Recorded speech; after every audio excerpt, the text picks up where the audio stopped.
Buenas tardes, estamos de vuelta en el programa Cosijón de TV Maya, el canal multicultural de Guatemala, y en el espacio Una mirada crítica sobre Guatemala, que está a cargo de la Asociación para el Avance de las Ciencias Sociales en Guatemala. Estamos hablando de temas relacionados con el Día Internacional de la Lucha por la Erradicación de la Violencia contra las Mujeres. Y en nuestra galería de fotografías quiero mencionar que también nos acompaña la foto de Myrna Mac, la foto de Mamá Makin y la foto de Billie Holiday, una cantante estadounidense de origen africano que murió en el marco de la discriminación y la segregación racial en su país natal, Estados Unidos.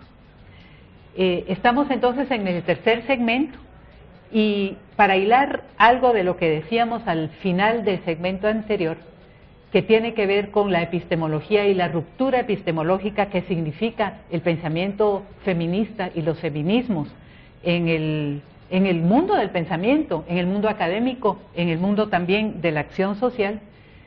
Quisiera yo preguntar a nuestras invitadas, entonces, ¿qué es la violencia contra las mujeres, tomando en cuenta esa construcción de género y esa construcción de pensamiento con el que el feminismo rompe? ¿Quién de ustedes puede comenzar con este asunto? El pensamiento feminista de alguna manera sí ha implicado una ruptura epistémica muy importante frente al pensamiento falogocéntrico, ¿verdad? Que es lo que hemos tenido hasta ahora. Y entonces, las feministas radicales en los años 70 empiezan a hablar de la violencia contra las mujeres y ha habido de allá para acá una evolución en el pensamiento feminista al respecto.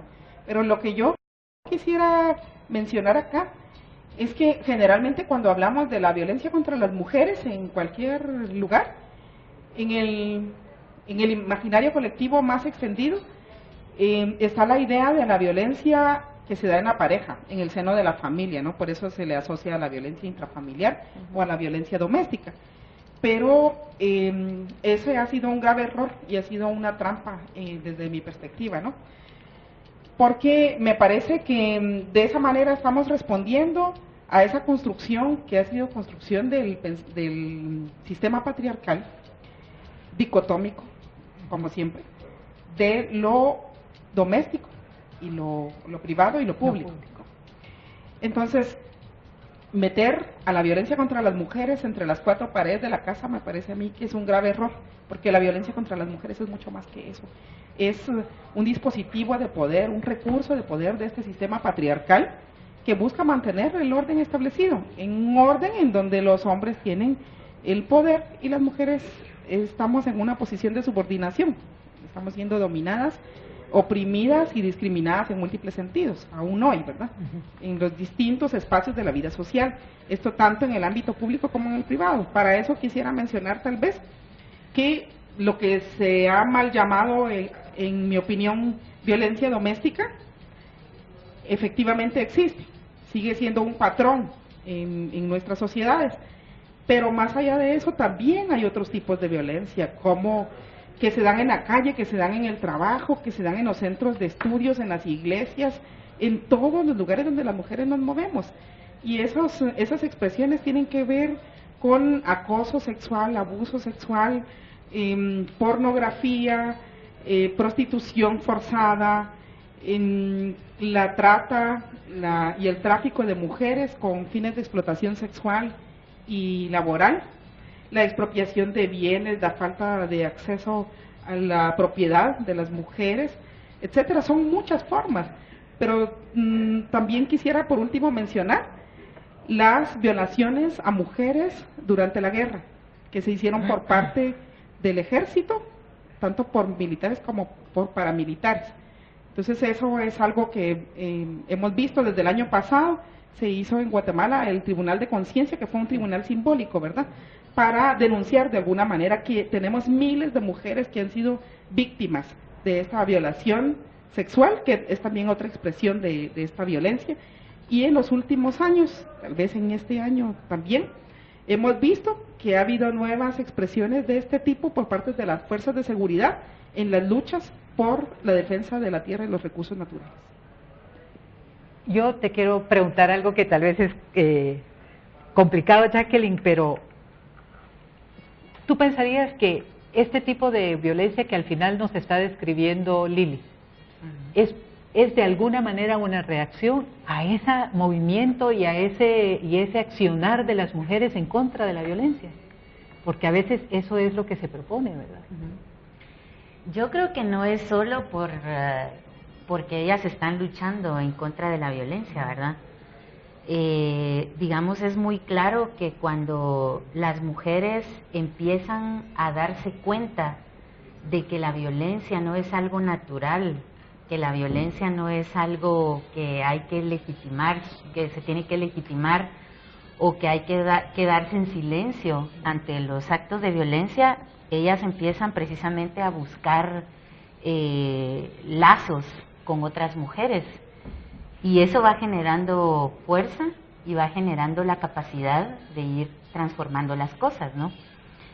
Pero entonces se activa un dispositivo también del sistema patriarcal, que es llamar al control, ¿verdad? O volver a tener el control de la vida de las mujeres, ¿verdad? Yo acabo de hacer un trabajo, una sistematización de un hecho de violencia contra las mujeres, y era bien interesante cómo cuando ellas denuncian el hecho violento, los hombres y las frases que ellos dicen respecto a esa denuncia es que se les está pasando la mano, ¿verdad? Se están pelando, ¿no? O sea, no nos esperábamos que ustedes hicieran, o sea, sí pueden participar, pero es como también tienen una participación permitida, y si las mujeres van más allá, entonces hay la necesidad de controlar todo eso que se está yendo de las manos de los hombres. Entonces, definitivamente lo que vamos a tener es mucho más violencia, ¿verdad? Porque probablemente, digamos, otra cosa que Lili mencionaba o que yo agregaría es que también se debe de ver la violencia no solo como los hechos ya concretos de violencia, sino también en grado de amenaza, ¿verdad? O sea, cuando no ha sucedido, pero sabemos que ahí hay molestia, que ahí hay algo que está pasando y que no hay conformidad, digamos, y que los hombres se empiezan a sentir, de hecho, con sus cuerpos, ellos con sus cuerpos manifiestan, digamos, esa violencia o esa amenaza, ¿verdad?, contra las mujeres. Sí. Entonces, Ana, a ver si podemos ver contigo, comenzamos viendo cómo se construye la idea de violencia y de la violencia doméstica, y esto que nos decía Lili al principio de mantener adentro de la casa el tema de la violencia, ¿verdad? ¿Estaría eso relacionado también entre que en una pareja nadie se debe meter, que, ¿verdad?, eso es entre ellos, incluso las ideas de que a las mujeres les gusta la violencia y demás, ¿verdad? Ese tránsito de lo privado a lo público, ¿cómo se da? A ver si logro ordenar. Lo que Lili nos dice de la violencia dentro del hogar como un asunto en el que nadie se debe meter, ¿verdad? Y que esa es una trampa. Y lo que ella aquí nos está diciendo, ¿verdad? Que se les escapa de las manos a los hombres de repente con una denuncia de violencia y que toda la reacción es más violencia. Yo creo que lo que podemos ver ahí es cómo las mujeres no somos las víctimas del asunto y ya, ¿verdad? Y los hombres los malvados y ya, sino que es todo un sistema que nos cruza a todos, ¿verdad? Que nos construye a todos, hombres y mujeres, y entonces en ese tira y encoge, las mujeres no hemos estado nada más aguantando y ya, ¿verdad? Sino que damos un paso adelante y el sistema entonces responde. Entonces me imagino que habrá habido un tiempo en que verdaderamente nadie se enteraba si a una mujer le pegan en su casa o no. Ahora tiene nombre, ¿verdad? Se llama violencia doméstica, se llama violencia intrafamiliar. Entonces hacemos el sistema crea otro cerco, ¿verdad? Otra vez la trampa de ponerle doméstica intrafamiliar. Por lo tanto, es un asunto que se tiene que resolver ahí. ¿Existe? Sí. ¿Hay instancias donde denunciar? Sí. ¿La policía tiene que accionar de oficio? Sí. pero es algo que se trata dentro de la familia, ¿verdad? Porque es familiar. Creo que el paso ahora ha sido decir la violencia que sucede en la casa es un asunto comunitario, no es un asunto nada más de la familia. ¿Cómo hacemos entonces para abordarlo como un asunto comunitario? Pensando en las organizaciones, que es donde yo trabajo, ¿no? Con organizaciones sobre todo del campo, que están creadas para atender problemas comunitarios, entonces debieran atender la violencia familiar o la violencia doméstica, ¿verdad? Están creados con objetivos de mejorar la vida de las familias, entonces, ¿por qué no abordan la violencia contra las mujeres, que es algo que no permite el buen vivir de las mujeres? Entonces es como que vamos dando pasos y el sistema va respondiendo, pero no es que nos quedamos quietas, calladas, inmóviles, ¿verdad? Y el sistema responde con violencia porque sí es algo que amarra, que ata, que calla. Por eso es que la respuesta es violenta. Tal vez en este sentido yo quisiera agregar que entonces si el problema de la violencia contra las mujeres no es un problema intrafamiliar exclusivamente, sino que es un problema que está presente en todos los ámbitos de la sociedad, entonces también los perpetradores de esta violencia son muchos y variados. No son solo el marido, el amante, el exnovio, etcétera, sino que son también muchas veces los profesores, los jefes en el trabajo, no sé, a veces los mismos, hemos visto públicamente denuncias de algunos abusos sexuales a niñas, adolescentes por parte de sacerdotes o de personalidades de las distintas iglesias, ¿no? Pero además, también yo suelo decir que esto es una violencia política también, porque es una violencia referida al poder, y es una violencia que tiene que ver con toda la estructura de poder sobre la cual ha sido construido este sistema, y por lo tanto, en mi opinión, también el Estado ejerce este tipo de violencia, por ejemplo, en los casos de las violaciones sexuales y otras violencias sexuales que hubo a las mujeres durante la época genocida. También allí el Estado fue el ente perpetrador de esta violencia, y el Estado también ha sido perpetrador de este tipo de violencia, cuando en las luchas en donde hay mujeres implicadas en la defensa de la tierra y de los recursos naturales, ha habido violencia específicamente sexualizada que va hacia las mujeres como parte de la represión generalizada que hacen a los movimientos, a las organizaciones, a las luchas en general. También ese tipo de violencia es violencia patriarcal contra las mujeres. Entonces hay tantos perpetradores como tipos de violencia contra las mujeres existe hoy día en la sociedad. Gracias. Tenemos un minuto y yo quería pedirle a Jacqueline, tal vez para ir amarrando hacia el último segmento que nos queda en este programa. Lamentamos mucho que el tiempo se vaya tan rápido.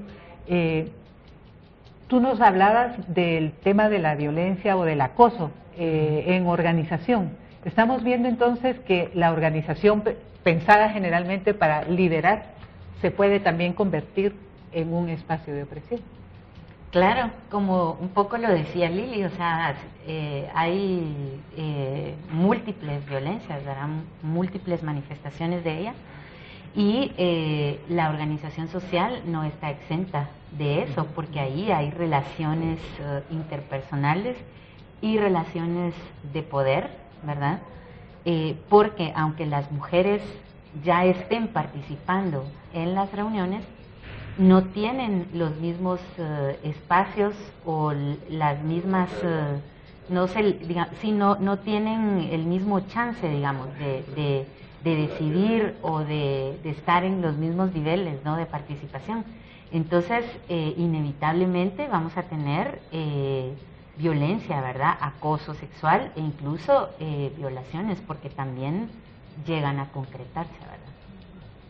Que van entonces a inhibir algunas veces la participación de la mujer que llega con ese ánimo. Totalmente, claro que sí, y las inhiben, y digamos que además no, digamos, es como un poco ficticio, digamos, de alguna manera, cuando se dice es que ahora hay equidad de género porque participan igual número de mujeres e igual número de hombres, ¿verdad? Sí. Entonces se vuelve una cuestión ficticia. Se vuelve una cuestión ficticia. Con estas últimas palabras de Jacqueline vamos a cerrar este segmento, recordándoles que estamos acompañadas por foto de Alaide Fopa, de Rogelia Cruz, de Rosario Cuevas, de Mirna Mac, de Mamá McKean y de Billie Holiday, la cantante de blues estadounidense. Muchas gracias y estamos de vuelta en un momento después de este corte.